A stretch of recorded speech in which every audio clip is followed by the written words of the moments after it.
Hi friends, welcome back to my channel. ఇవాళ top interesting movie news ఏంటో చూద్దాం. మరి కాలీవుడ్ హీరో ధనుష్ తో డేటింగ్ రూమర్స్ పై స్టార్ హీరోయిన్ మృణాల్ ఠాకూర్ ఓ ఇంటర్వ్యూలో స్పందించారు. ఈ రూమర్స్ గురించి నాకు బాగా తెలుసు. ఈ రూమర్స్ చాలా ఫన్నీగా అనిపించాయి. ధనుష్ నాకు బెస్ట్ ఫ్రెండ్ మాత్రమే. మేమిద్దరం కలిసి కనిపించినంత మాత్రాన మా ఇద్దరి మధ్య ఏదో ఉన్నట్లు కాదు. సన్ ఆఫ్ సర్దార్ 2 ఈవెంట్ లో ఆయన రావడానికి అందరూ తప్పుగా అర్థం చేసుకున్నారు అని చెప్పుకొచ్చారు. ఎన్టీఆర్, రితిక్ నటించిన వార్ 2, రజనీకాంత్ నటించిన కూలీ 2 రోజుల్లో థియేటర్లో విడుదల కానున్నాయి. అయినా ఈ సినిమాలకు సంబంధించి టికెట్లు ఇంకా అందుబాటులోకి రాలేదు. టికెట్ ధరల పెంపు, తొలి రోజు షో టైమింగ్స్ పై స్పష్టత రాకపోవడమే దీనికి కారణమని తెలుస్తుంది. దీనిపై ఇవాళ సాయంత్రం క్లారిటీ వచ్చే అవకాశం ఉందని సమాచారం. హీరోయిన్ సమీరా రెడ్డి 12 ఇయర్స్ తర్వాత సినిమాలోకి ఎంట్రీ ఇస్తున్నారు. హారర్ మూవీ చిమ్నీతో ఆమె అభిమానులను పలకరించేందుకు సిద్ధమవుతున్నారు. తాను సినిమాలోకి రీ ఎంట్రీ ఇవ్వడానికి తన కొడుకే కారణమని తెలిపారు. రేస్ సినిమా చూసి సినిమాలో నువ్వు ఎందుకు నటించలేదు అని తన కొడుకు అడిగిన ప్రశ్న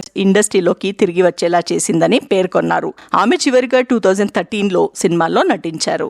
టాలెంటెడ్ యాక్టర్ సత్యదేవ్ మరో విలక్షణ పాత్ర కోసం తనని తాను మార్చుకుని అందరినీ ఆశ్చర్యపరిచారు.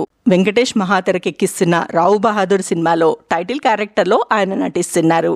గుర్తించుకోండి, అనుమానం పెనుభూతం అంటూ తాజాగా రిలీజ్ చేసిన ఫస్ట్ లుక్ ఆకట్టుకుంటుంది. వచ్చే సమ్మర్ లో సినిమా రిలీజ్ చేస్తారు. ఈ చిత్రాన్ని super star Mahesh Babu సమర్పిస్తున్నారు. Radhe Shyam cinema చూసి రెట్రో మూవీలో హీరోయిన్ గా దర్శకుడు కార్తిక్ సుబ్బరాజు తీసుకున్నారని పూజా హెగ్డే తెలిపారు. అయితే చాలా మంది నార్త్ డైరెక్టర్లు తనను గ్లామర్ రోల్స్ కి పరిమితం చేశారన్నారు. దక్షిణాదిలో ఇది విభిన్నమని కూడా చెప్పారు. రెట్రోలో నటనకు ఆస్కారం ఉన్న రుక్మిణి రోల్ ఇచ్చానన్నారు. మరోవైపు కూలీలో మోనికా సాంగ్ కు Italian beauty Monica Bellucci impress అవ్వడం ప్రత్యేకమని అన్నారు. Super star Rajinikanth, Lokesh Kanagaraj combination లో వస్తున్న కూలీ సినిమా విడుదలకు ముందే రికార్డులు సృష్టిస్తుంది. ఉత్తర అమెరికా ప్రీ రిలీజ్ లో ఈ చిత్రం $2 మిలియన్ మార్క్ ను క్రాస్ చేసింది. దీంతో ఈ ఘనత సాధించిన తొలి తమిళ చిత్రంగా కూలీ రికార్డులెక్కింది. మన దగ్గర ఇంకా బుకింగ్స్ ఓపెన్ కాలేదు. అయితే తమిళనాడులో పోలిస్తే హైదరాబాద్ లో అధిక ధరలు ఉన్నట్లు నెటిజన్లు ట్వీట్ చేస్తున్నారు.